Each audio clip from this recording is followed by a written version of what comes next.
Hey guys, OG Albina here, bringing you guys our SPL Season 1 Semifinals episode of Draft Notes, the show about everything and anything SPL related. We only have 2 games to talk about today, so it will probably be a little bit shorter than the other ones, but regardless, I'm very excited. Playoffs are a very exciting time, and if you are juiced just like me, be sure to drop a like on the video, as well as sub to the channel. We're on our way to 3,000 subs, and I would really appreciate it if you, helped us along in that journey. And yeah, with that being said, let's go ahead and look at the scores of quarterfinals first. Alrighty, let's go ahead and talk about our first game, which is Pokegame and his Los Angeles Lakers versus Seabed and his Detroit Steel Wings. Joey was able to pull out a 2-0 victory here in this game. Pretty offensive. I think the highlight of the match for me was that Thunderous living the Specs Ice Beam from Bundle, which was absolutely insane. Obviously, the Max Spread AV coming up clutch. Mons like Quackball went crazy despite getting parried and doing a ton of damage to Seabed's team, allowing Joey to pull out a narrow 2-0 victory. Then we had an incredibly close one in Envy versus Vivid. Envy pulling out a 1-0 victory, really positioning himself well and making sure that he always had that Scarf Sneasler in the back as an insurance policy against the double Scarf that Vivid ended up bringing in that game. Very, very offensive, but the triple AV was able to outlast Vivid's crazy offense, giving Envy a very nice 1-0 victory. Then we had Mephisto versus Viz in a really interesting game. The Cinderace went crazy in this game, had a very, very solid game. Pokemon like Gengar proved to be incredibly annoying when Viz made the mistake of sacking his Tinglu early in order to chip down that really obnoxious Sandaconda. And we even saw Big Dragonair pull up in playoffs. DD Dragonair into a Corviknight was definitely an interesting sight to see. But Mephisto's team worked. He was able to pull out a nice 3-0 victory and move himself on to semifinals. And then in our last game, we had Thomas versus Uzi. Unfortunately, Thomas not able to pull out this one. Uzi picking up a nice 3-0 victory on the back of his offense. Kilowattrel going absolutely insane this game. Not bringing like a Spadef AV Cloaking, proving to be really detrimental to Thomas because after, the first initial time of that Kilowattrel coming in, he kind of realized, oh no, I sack one to Terra Flying every single time, and I don't know what I do about it. So that was definitely really, really unfortunate. But Uzi played the game well. He was able to position himself well, and even monsters like Scarf Shaman, which nobody expected, ended up doing really well. And he was able to pull out a nice 3-0 victory. We actually called every game this week, I believe. I'm like 99% sure. We called all of the winners in this one, so pats on back. Good job to me. I don't know if you guys did at home as well. Bringing our pick'em score for the season up to 38-22. And yeah, with that being said, we can jump on and just start talking about this week's matchups. The first of 2 games we're going to talk about is going to be Uzi versus Envy in this one. Now, starting from Uzi's side, I think the Great Tusk looks very, very strong in this game. Offensively, it does look great. It's very, very powerful with the combination of dual stabs plus Heavy Slam. It actually hits everything very, very hard. Heavy Slam obviously being for the G-Weezing if it is a Levitate variant, which it very much so could be into double offensive ground like Uzi has. So having that Heavy Slam as an option is great. But it's also a great Sneasler check. Either Covert Cloak to not get, Dire Claw down, or more than likely a Cobra Berry variant, because I think a Swords Dance Sneasler is really, really solid in this endgame if Pokemon like Dragalge end up getting chipped down. So potentially like a Cobra Berry, Great Tusk could be really, really clutch for those acrobatics that are going to be thrown off into you. Weavile also looks really, really strong here. I think Tusk plus Weavile as an offensive core is great because the only thing that really checks both of those Pokemon on Envy's team is going to be that Weezing, and one will break for the other, and that's obviously really, really nice. I do know for a fact that Heavy Slam is a 2-hit KO on physically defensive Weezing, so if you can get that off and get that Heavy Slam off, you can either force it out or just put it in 2-hit KO range of that Weavile Icicle Crash, which can be very, very valuable for Uzi. A more Spadef Shaman helps a lot with this team, I think, into both Pokemon like Manaphy, but as well as the Ursaluna and Blood Moon. It can be really, really obnoxious. You could also go Empoleon for Manaphy, but I think it's a little bit more passive into a Calm Mind variant. You're kind of forced into always roaring. You get Skull Burned, you get Whittled Down, and there's a lot of things on Envy's team that really pressure Empoleon, so I would be really surprised if that was the Manaphy check. I think it's probably more likely to be a Shaman in this game in particular. You could even roll with the Scarf set you had before, just because you'll guaranteed always outspeed the Manaphy and be able to Seed Flare it down and put yourself in a pretty okay position there. So definitely cool Mon. I think the best Terramon in this matchup is probably Kilowattrel for Uzi. Kilo goes pretty insane in this game. You can either go with Ground because you want to hit the, the Galarian, not the Galarian, sorry. the Hisuian Goodra, obviously, but you can also be water because it hits a lot of the team very hard and pretty much always allows for free Volt switches. So Pokemon like Goodra plus Hazards aren't really going to appreciate coming and taking Volt Switch, Volt Switch, Volt Switch, and water's going to allow you to really bully down that ground type in the Ursaluna Blood Moon, which could always be really, really nice. And then flying even has its own, merits in this game as well, because not much wants to switch in on a Hurricane outside of that Goodra, so you're going to be able to chip down things pretty darn fastly, which is obviously very, very nice. Outside of that, I think Dragalge, like I said, can be very nice to take on Caesar if you want to use Tusk more offensively. And then just the combination of the priority from Ceruledge and Weavile can be very clutch, and both Pokemon are very strong offensively in this matchup. Now, from MV's side, Blood Moon looks very, very strong. Shaman really is the only check, and even then, it doesn't really want to switch in on Blood Moon. And if it does, it's pretty much always forced into a synthesis scenario, and if it is a more offensive Shaman, or if it is a Scarf Shaman, it's not really going to be able to recover that damage off. So that makes Blood Moon really, really powerful in this game, in my opinion. Weezing, as mentioned, has incredible importance defensively. We're going to have to be really, really careful about how we use that thing, what we want to use it to check. If we want to use it to check the Ursaluna, if we want to use it to check the Tusk, if we want to use it to check the Weavile, it needs to check really all of them, so it can really have a lot of pressure on it. I love Terra Electric Espeon. I think it can open up an endgame for Manaphy. I think Terra Electric Espeon, either forcing in like a Spirit of Shaman and, whittling it down with, Calm Mind Psychic sets, or a Terra Electric Espeon into the Empoleon trying to come in and check it, and then getting absolutely blown up by a Terra Blast can all be very, very important. I think Psychic plus Electric is incredible against Uzi's team if you look at it as obviously right here as well. So Calm Mind, Psychic, Ice Shock, Terra Blast, Morning Sun could be really, really powerful in this matchup in particular. I think Sneasler is a strong Scarfer. SD Acro could also be a win angle as well, but I like Scarf a lot like it was in the last game. I think it could be very, very strong here. Outspeeds all relevant Scarfers on Uzi's team, as well as, in general, his whole team. Outside of maybe, like, random Scarf Weavile, which would be definitely very interesting. And then a more defensive Manaphy could also be nice in this game for Weavile and Ceruledge. It just has really bad Form Mooselet Syndrome. Maybe you just go Rest Talk, Scald, Ice Beam. Maybe you go Calm Mind in that last slot and just decide I need to kill Shaman first. Maybe just no setup though, and like a Rocky Helmet Rest Talk set could really, really help with Weavile and Ceruledge, but on top of that, the Tusk and even the Ursaluna if it gets put into Scald range. So I think that's potentially really clutch here. You could even see a Scald U-turn set do really, really well here. You bait Scald Birds, you turn around, you get in on the Shaman, you try and take advantage of it in that way. I am going to go Envy in this matchup. I think it's a pretty close one, but I think that Envy's offense is really, really strong here. I think he has good initial checks to Uzi, so as long as he gains momentum early on in the game, and he doesn't give Uzi multiple times to get in that scary offense like the double ground, Weavile, Ceruledge type mons, I think he'll be in a pretty good spot, and I think he's gonna, move himself on to finals. And then we're already at our last matchup for the week as semifinals goes, and we are going to be looking at Joey versus Mephisto here. Now, from Mephisto's side, I think Hammerot looks good in a ton of ways. I think Banded looks really, really strong in this matchup if he can get it on Joey's slower Pokemon. I think AV is great as a Dragapult / Heatran check. I think that Scarf also looks strong as a revenge killer in this matchup to things like Dragapult. But regardless, it is going to come and it is going to be very strong. I think Band is the way you want to go if you're scared of Clefable, just kind of stuffing you / Overqwil, really checking it well. You can kind of click Razor Shell really freely in the early game and set up a later end game where you can click Ceaseless Edge a lot more and, be able to pick up KOs as well as, get up spikes and things like that. And then Banded Sucker Punch is obviously very strong. Last move can be Aqua Jet or Sacred Sword, or even Aerial Ace for the Quackleval if you are worried about that. I think that Zapdos looks very obnoxious. Outside of a really fat Thundurus, there's really not much that wants to switch into Zapdos. The combination of Hurricane and either Thunderbolt or Discharge in this matchup are going to be very, very obnoxious. I think probably Discharge. I think baiting Paras is kind of Mephisto's. He really does enjoy doing that, and I don't say that in a bad way. I mean, it's a smart thing to do, especially when you have monsters like Hammeron, and especially if you go like a Banded Hisuian Samurott. If you bait Paras on everything, it doesn't matter if you're slower than stuff. You can go ahead and just click that Ceaseless Edge or Razor Shell very, very freely in this matchup. So I think that's definitely a very viable option for him. Cinderace looks really strong here with Sucker Punch, Gunk Shot, Fighting Move, probably Low Kick instead of High Jump Kick, just so we don't miss / high jump kick into the pole, which is a very viable pivot into it. Low kick does as much damage as you need to the Heatran, and that's really the only thing you're clicking a fighting move on, to be completely honest. And then Pyro as your fourth move, or maybe even U-turn, probably more than likely U-turn just to grab momentum. Gunk Shot really can kind of serve as your Pyro Ball in this game. Obviously it misses a lot more, but I do think a little bit more of a high risk, high reward set on the Cinderace is going to be a little bit better here in this matchup, and I really like the aspect of gaining momentum with U-turn and things like that.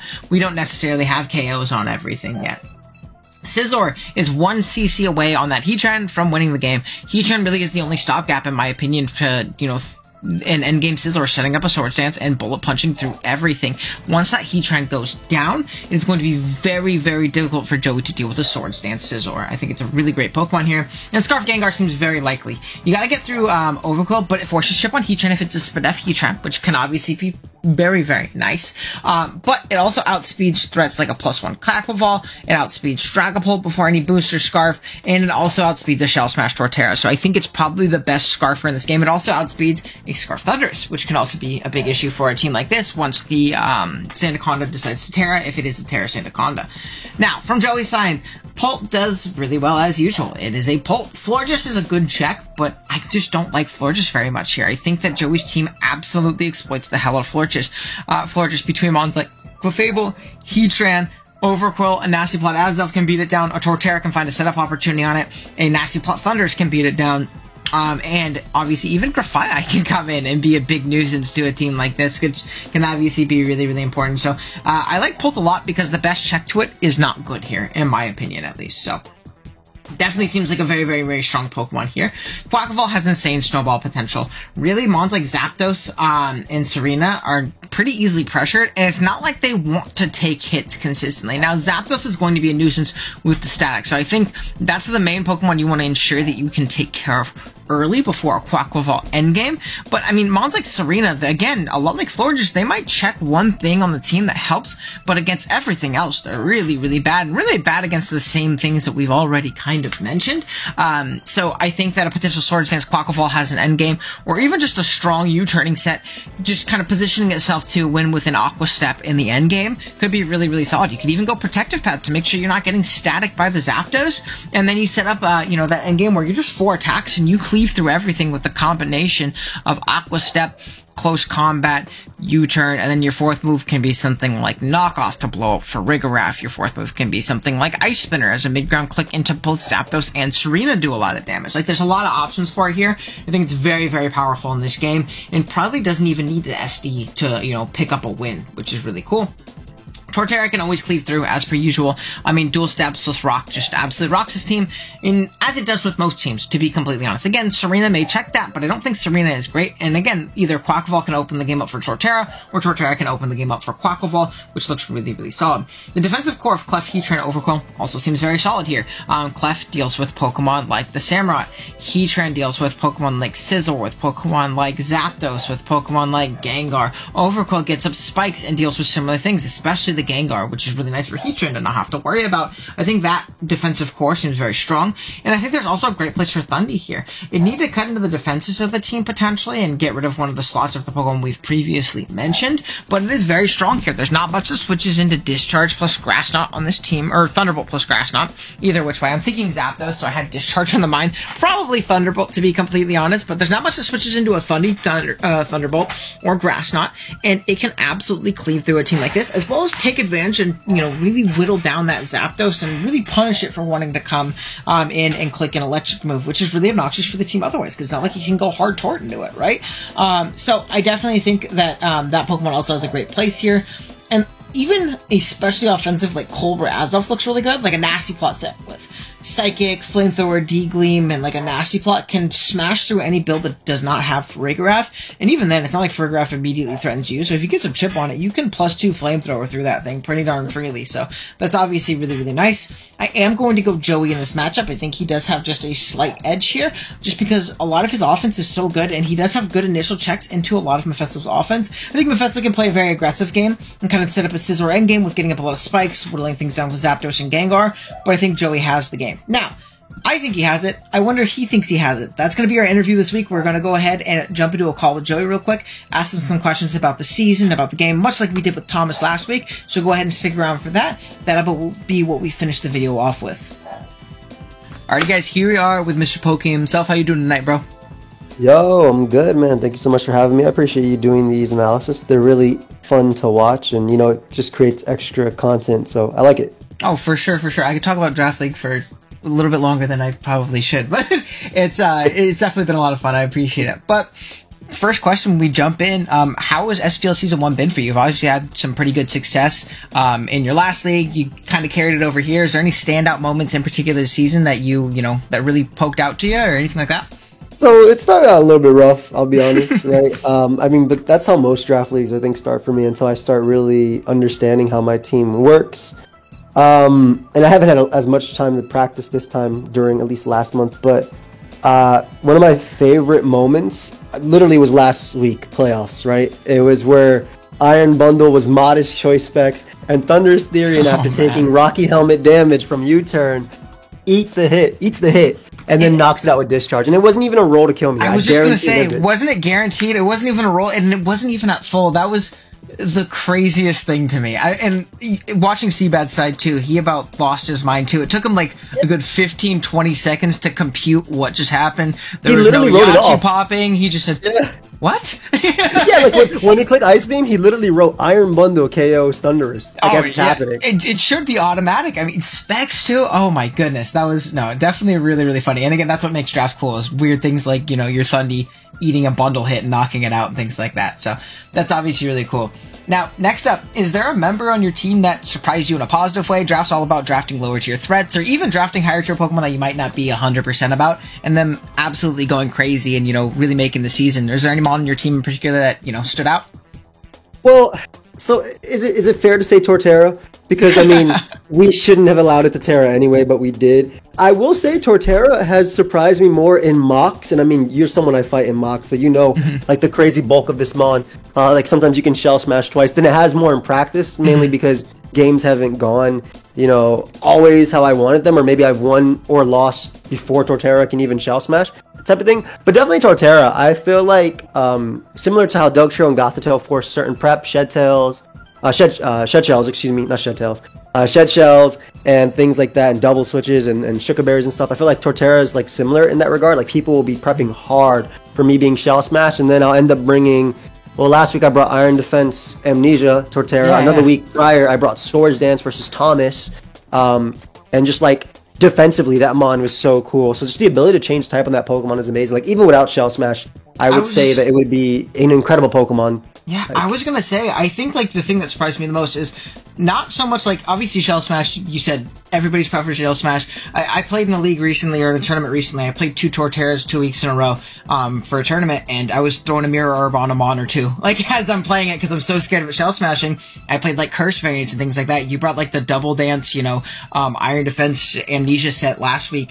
Its bulk is really, really crazy. Again, when you can shed that, like, very mediocre typing of grass ground, or like good in some regards, but also like, some nasty 4x weaknesses and things like that. Yeah. Being able to become an electric, a fairy, a water, whatever it might be, makes it incredibly obnoxious. I was doing a mock with Amel last week, and he brought like this Cursed Leech Seed like subset on a Torterra I was playing, and I think I killed it like twice in an hour. Like it was obnoxious. So it was definitely a really, really cool mon to see pop off, and not in like the conventional, shell smash and win way that everybody thought it was going to be. But yeah, definitely really cool. Now, obviously the opposite.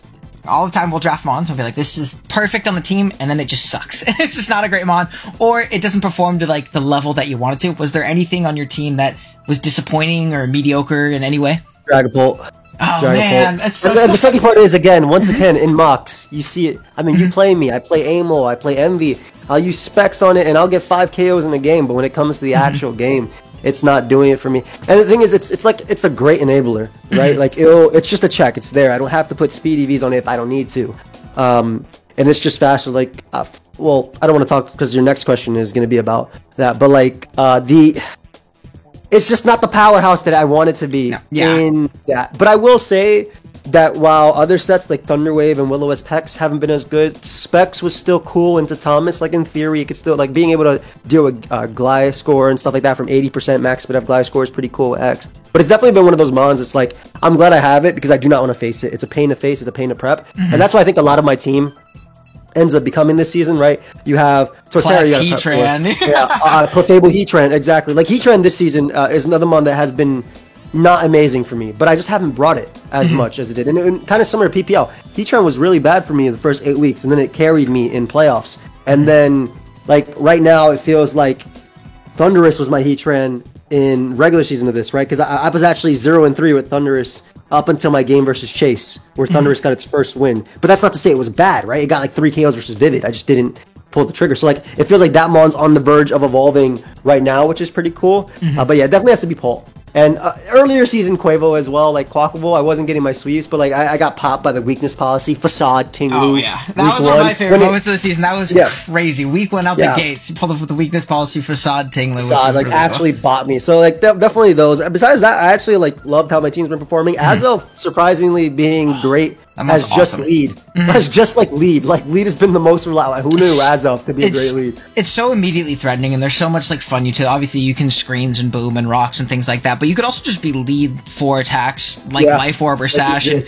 pick 1 or 2 off rip because it's so fast and so strong. And the Pult thing, it makes sense. I feel like a lot of people look at Pult and they're like, how is this thing, rated so highly, the 100 special attack and, like the fast speed, and it's not that strong, but I do think, and part of the reason I think that your team performed so well is while Pult wasn't the centerpiece, it is like the greatest facilitator in Draft League history. So I think that definitely... my mon's in. Oh yeah, exactly. So definitely a very solid Pokemon. Now, obviously, we got semifinals coming up. Uploads go up here in a couple days. Let's talk about the matchup. I think it's actually a pretty decently even matchup, but I do have you slightly on edge. Taking the edge on paper. Do you feel the same? Is there any like brief insights you can give us to your build and how you approach the matchup? So it's super close. I mean, again, I did a bunch of mocks with this, and like things end up changing all the time. So it's really close, right? Because I feel like he has a bunch of threats. Last time his approach to the game versus me was a bunch of Scarfers and a bunch of powerful Pokemon like Swords and Scizor, Swords and Cinderace, because he wants priority to be able to deal with my Torterra, right? I didn't even end up bringing Torterra the first time we played, I believe. And then he also had like Scarf Gengar and things like that to deal with it too. But this time, it changed slightly because last time he had Terra Ice Passimian, this time he has Terra Fairy, and Terra Fairy Passimian with a Choice Scarf is really good into my team. Right, you have a good neutral hit into everything. I'm never bringing Heatran on Passimian, assuming I even bring Heatran, which I did last time, but I'm actually doing little spoilers. I'm not bringing it to this match.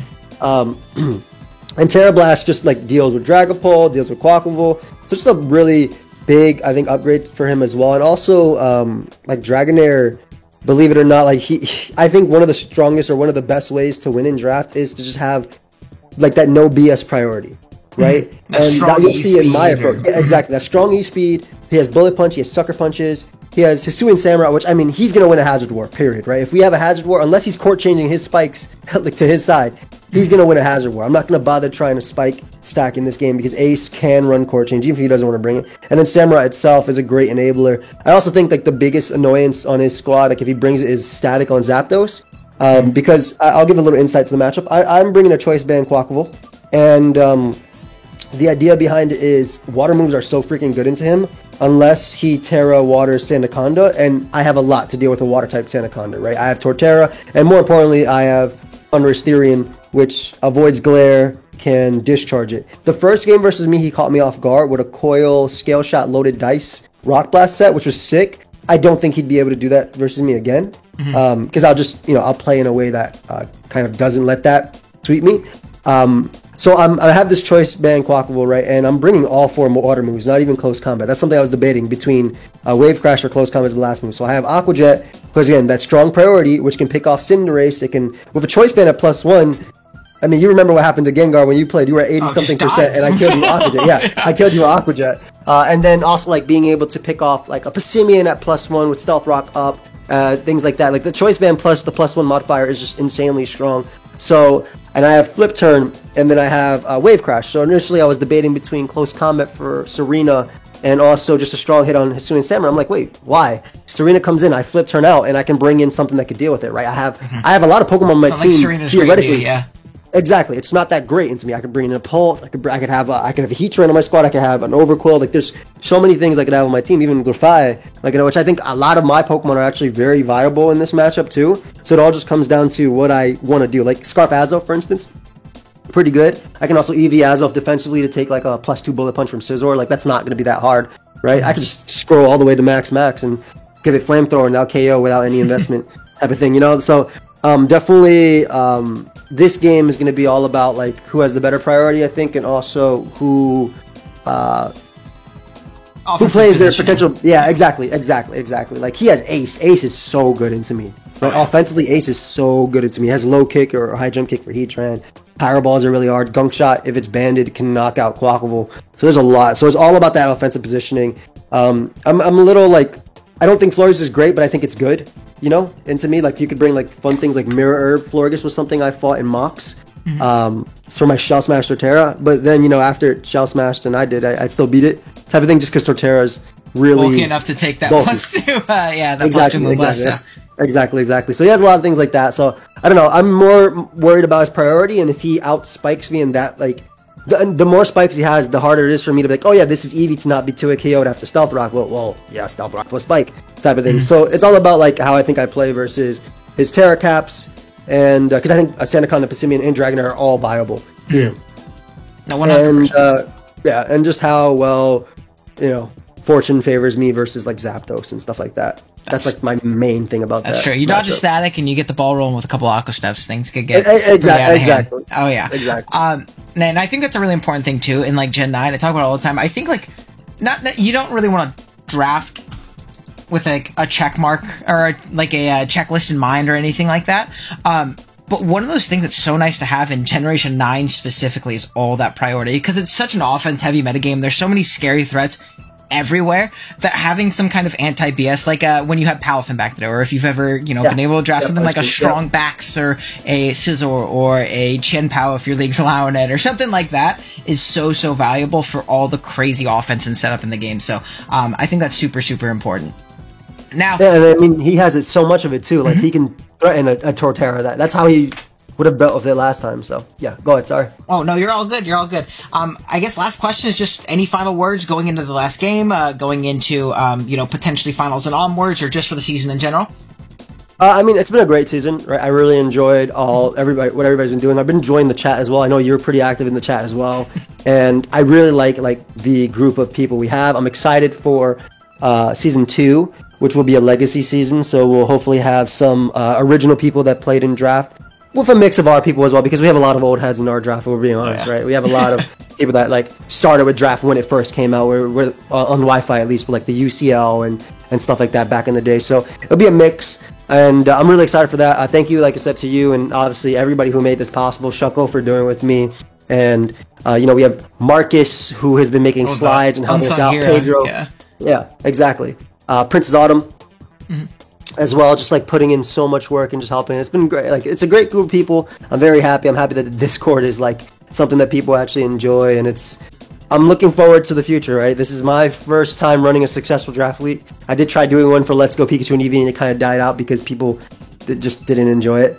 After a while, it's a tough meta, yeah, people didn't enjoy it, but I'm happy that it feels like it's a successful run, and I'm also happy to make semis 3 times in a row this year for my 3 draft leagues back, right? Even if I don't win this one, I'm pretty good with my PPL win. I'll be completely honest. Even if I don't win this one, if I lose to Mephisto, or if Uzi and MV win or whatever, I'll be happy with anybody winning, and then hopefully we'll have more and more continue, because what I want at the end of the day is something that people get hyped for. When the WWE came out, everybody got hyped for the WWE coming back around. Something that people set their calendars for, and they're like, oh, dude, Sunday mornings, people start uploading at 9 a.m. I can, throw in this game, then this game. Oh, for sure. No, it's definitely really exciting. It's been cool to see the revitalization. I'm sure everybody's super excited for next season. But yeah, thank you for coming on again. I appreciate it. Obviously, good luck in the game. And thanks for coming on.